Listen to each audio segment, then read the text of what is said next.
है आपका YouTube channel nextscience.com में आपका स्वागत है। मैं करण कुमार। आज मैं आपको ऑर्गेनिक केमिस्ट्री पढ़ा रहा हूँ। आज से लगातार वीडियो चलेंगे, तो आज हम समझेंगे कि आखिर ये ऑर्गेनिक केमिस्ट्री क्या है, किसे कहते हैं, और ये ऑर्गेनिक केमिस्ट्री में हमको क्या पढ़ना रहता है। आखिर ये ऑर्गेनिक केमिस्ट्री को 3 भागों में बांटा गया है, आप याद रखिएगा। एक फिजिकल केमिस्ट्री, दूसरा इनऑर्गेनिक केमिस्ट्री और तीसरा ऑर्गेनिक केमिस्ट्री। ये ऑर्गेनिक केमिस्ट्री आखिर किसे कहते हैं, क्यों कहते हैं, आखिर ये क्या है, ये इसके बारे में आज हम जानेंगे। आइए चलते हैं सबसे पहले ऑर्गेनिक केमिस्ट्री किसे कहते हैं। देखिए, रसायन विज्ञान की वह शाखा जिसके अंतर्गत कार्बन के यौगिकों का अध्ययन किया जाता है। देखिए, कार्बन यानी कि ऑर्गेनिक केमिस्ट्री का हिंदी होता है यानी कार्बनिक रसायन, यानी कि इसमें जो जितने भी पढ़ेंगे बात, हम कार्बन से संबंधित रिलेटेड बात पढ़ेंगे। कार्बन का संकेत क्या होता है? C, परमाणु संख्या 6, द्रव्यमान 14, और ये आवर्त सारणी में पाया जाता है। ये क्या है? तो अधातु है, कार्बन अधातु है। कार्बन के 2 मुख्य अपरूप कौन कौन से हैं? तो याद रख लीजिएगा, हीरा और ग्रेफाइट। हीरा और ग्रेफाइट। और भी आता है फुलेरिन। इसका एक और भी कार्बन का एक और भी अपरूप है जिसका नाम है फुलेरिन, जिसमें 60 कार्बन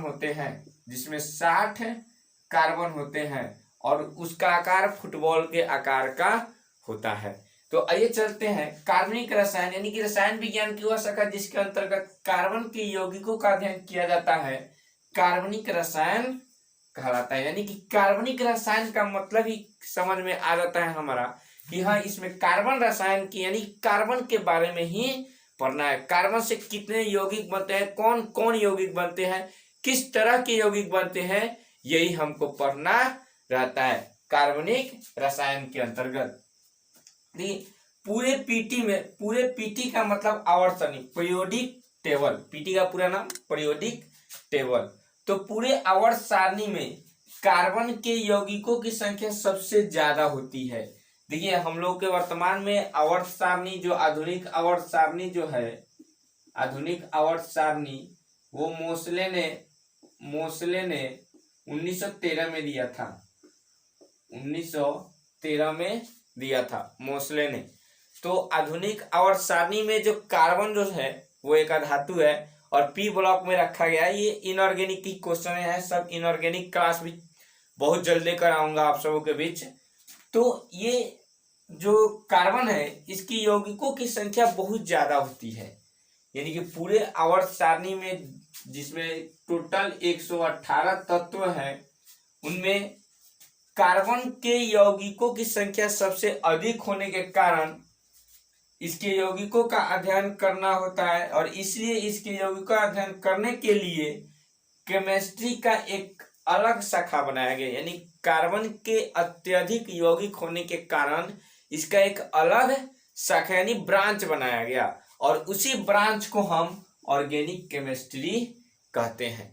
अब क्वेश्चन आता है कि आखिर कार्बन के बहुत सारे यौगिक क्यों होते हैं, क्या कारण है कि कार्बन के बहुत सारे यौगिक होते हैं।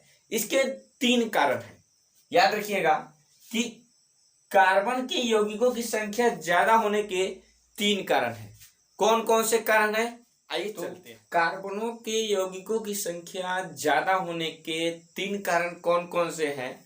तो पहला कारण है कार्बन की चतुस्संयोजकता, यानी कि इसकी वैलेंसी 4 होती है। कैसे वैलेंसी 4 होती है देख लीजिएगा। इसके पहले हम हालांकि जब मैं इलेक्ट्रॉनिक विन्यास सिखाया हूँ तो उसमें भी सिखाया हूँ कि कैसे वैलेंसी निकाली जाती है। आप हमारे फाइल में जाकर देख सकते हैं। देखिए, जैसे कार्बन 6 है तो 1s2 2s2 2p2। तो देखिए, इसके 12वीं कक्षा में 4 इलेक्ट्रॉन है, इसलिए इसकी वैलेंसी भी कितनी हो जाएगी? 4 हो जाएगी। यानी कि देखिए, 12वीं कक्षा में 4 इलेक्ट्रॉन यानी इसकी वैलेंसी 4। अर्थात कार्बन 4 अबंध का निर्माण करते हैं। देखिए वैलेंसी का मतलब यानी कि जितना वैलेंसी होता है उतना ही कोई भी तत्व हो, कोई भी तत्व सामान्यतः जितने भी तत्व होते हैं उनकी जितनी वैलेंसी होती है उतनी ही वह बॉन्ड का निर्माण करते हैं।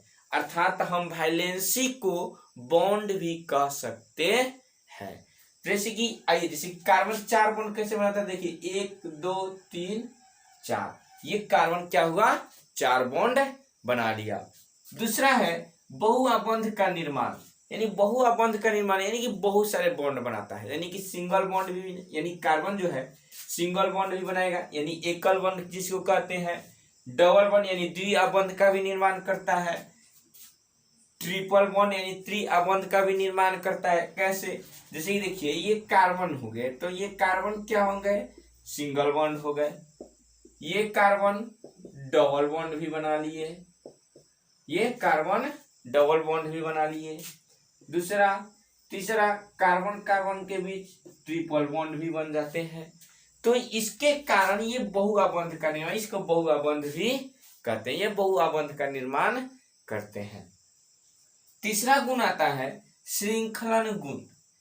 ये सबसे इंपॉर्टेंट है और इसी कारण से सबसे ज्यादा इसके यौगिकों की संख्या ज्यादा है, श्रृंखलन गुण होने के कारण ही।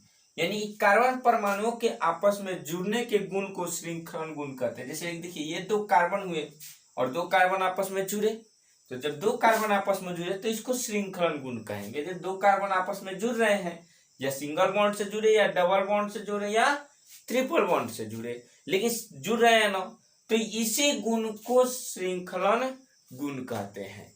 देखिए श्रृंखलन गुण 3 प्रकार के चयन आता है। श्रृंखलन गुण के अंतर्गत 3 प्रकार के चयन आता है, एक ओपन चैन, ब्रांच चैन और साइक्लिक चैन। कौन कौन से, ओपन चैन, ब्रांच चैन और साइक्लिक चैन। आइए देखते हैं ओपन चैन क्या है, ब्रांच चैन क्या है और साइक्लिक चैन क्या है। देखिए ओपन चैन पहला ही हमारा आ गया ओपन चैन। तो देखिए ओपन चैन के अंतर्गत कौन कौन से, देखिए नॉर्मल कार्बन कार्बन हो गए। तो अगर ऐसे कार्बन अगर दिख जाए, कार्बन की अगर ऐसी संरचना दिख जाए, कार्बन की ऐसी संरचना दिख जाए तो इसको ओपन चैन कहेंगे। या ये कभी कभी ऐसे भी दे देगा तो कंफ्यूज नहीं होने की जरूरत है, ये भी ओपन चैन ही है, ये ओपन चैन है। ये दोनों क्या है, ओपन चैन, ये ओपन चैन है। अगला है ब्रांच चैन। ब्रांच चैन क्या है, आइए ब्रांच चैन भी देख लेते हैं।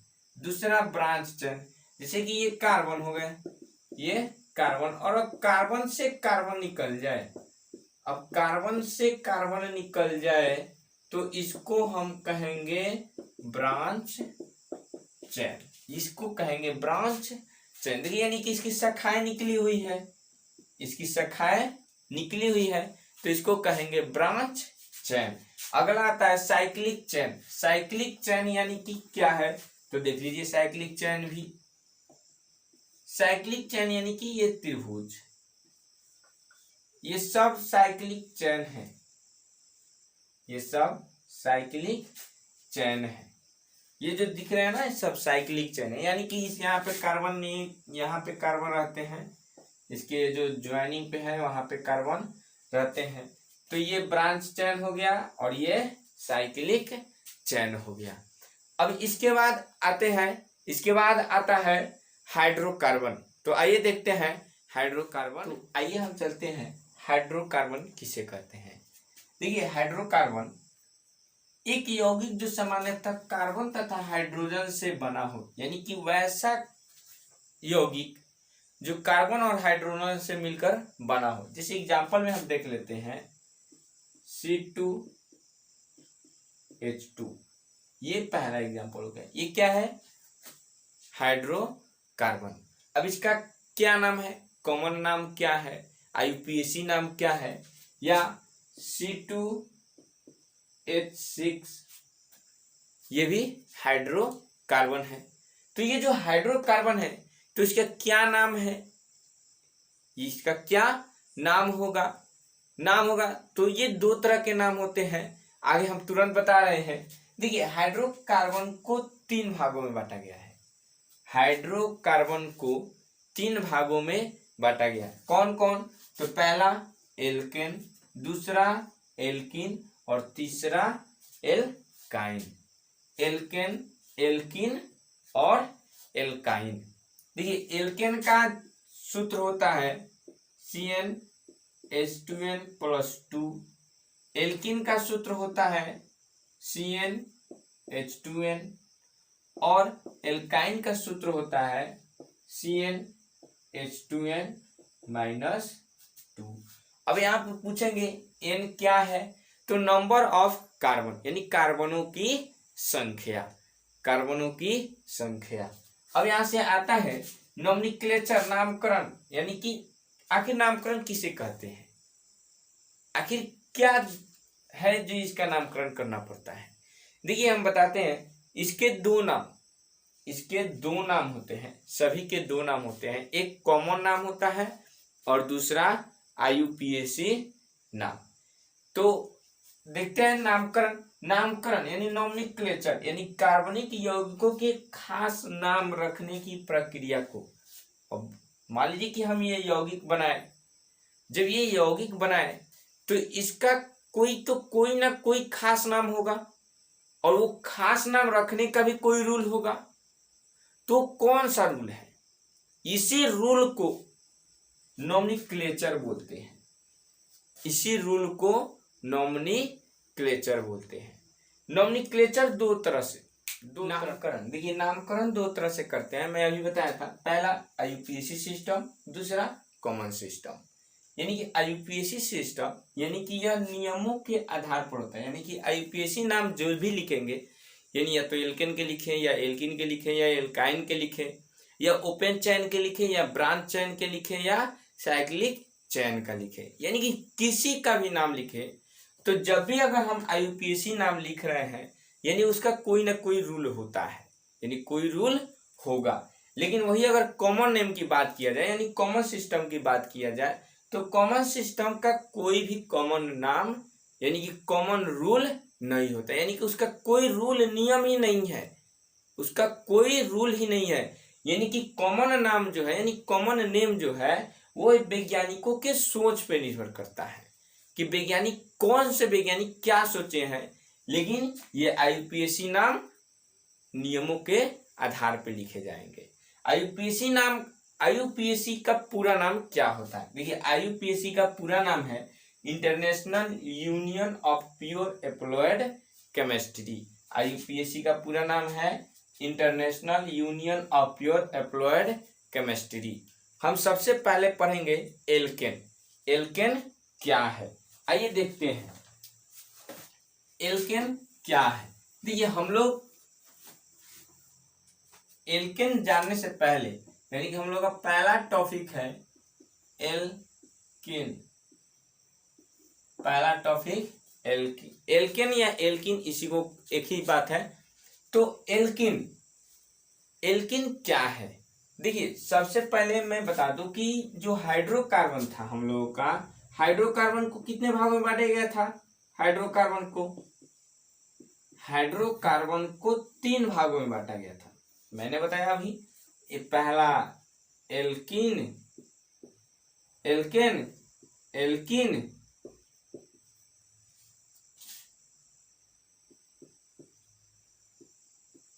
और एल्काइन। देखिए एल्कीन एल्काइन। देखिए याद रखिए एन, यही तो सबसे बड़ी बात है। एन, इन और आइन, यही चीज हम लोग को याद रखना है। यही चीज एन, इन और आइन। देखिए सबसे पहला हम लोगों का हाइड्रोकार्बन क्या है? तो हम लोग जब हाइड्रोकार्बन पढ़ रहे थे तो याद रखिएगा यहाँ से हाइड्रोकार्बन को 2 भागों में बांटा गया था। वह बात सही है। देखिए हाइड्रोकार्बन को 2 भागों में, हाँ सही है, संतृप्त और असंतृप्त। देखिए हाइड्रोकार्बन को 2 भागों में बांटा गया था, संतृप्त हाइड्रोकार्बन संतृप्त और असंतृप्त।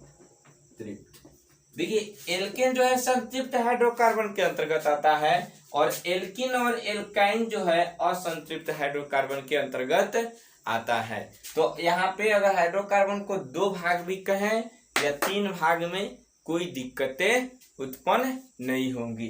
तो संतृप्त हाइड्रोकार्बन के अंतर्गत सिर्फ एल्केन आते हैं और एल्किन एल्काइन असंतृप्त हाइड्रोकार्बन के अंतर्गत आते हैं।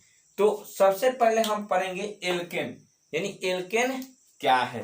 तो देखिए एल्केन का जनरल फॉर्मूला होता है, एल्केन का general formula general formula CnH2n+2, जहां n बराबर नंबर ऑफ कार्बन,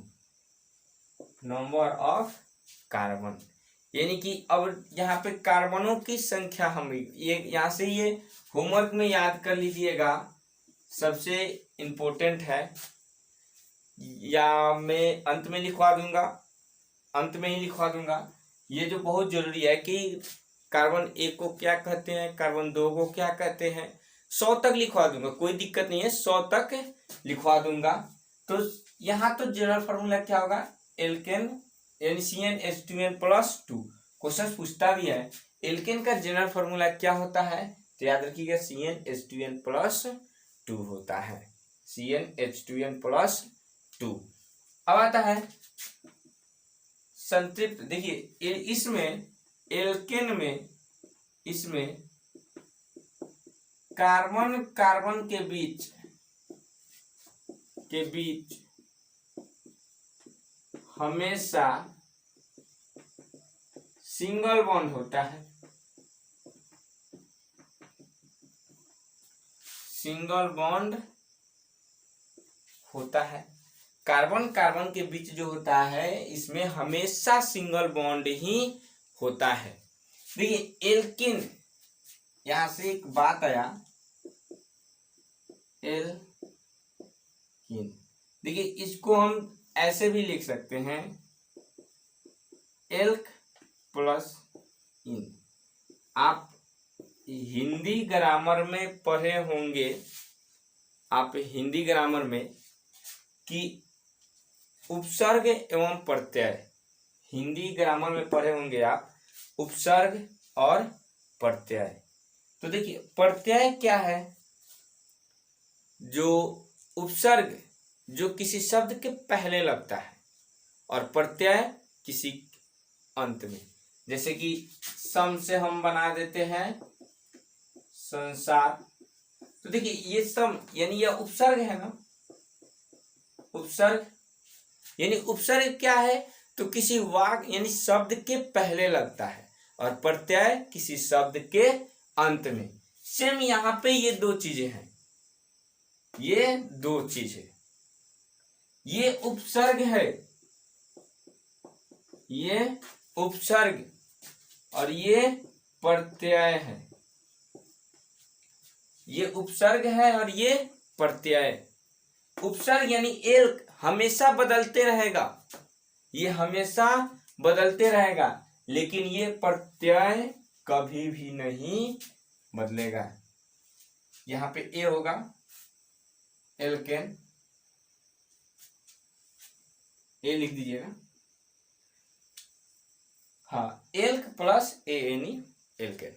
तो देखिए उपसर्ग है और ये प्रत्यय है, तो उपसर्ग हमेशा बदलेगा, प्रत्यय कभी नहीं बदलेगा। जैसे कि कार्बन 1 को हम मेथ कहते हैं, कार्बन 1 को क्या कहते हैं, METH, मेथ, कार्बन 1 को मेथ कहते हैं।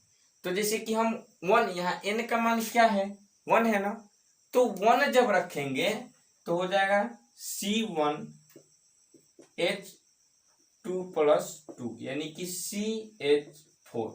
तो इसको क्या कहें, मेथ, L1 को मेथ कहेंगे, तो यहाँ पे लिख देंगे, इसका नाम क्या हो जाएगा, मेथ, और अंत में क्या लगा देते हैं, प्रत्यय, तो ANE, तो हो जाएगा हमारा क्या, मेथेन। यानी CH4 का नाम क्या है, तो मेथेन है।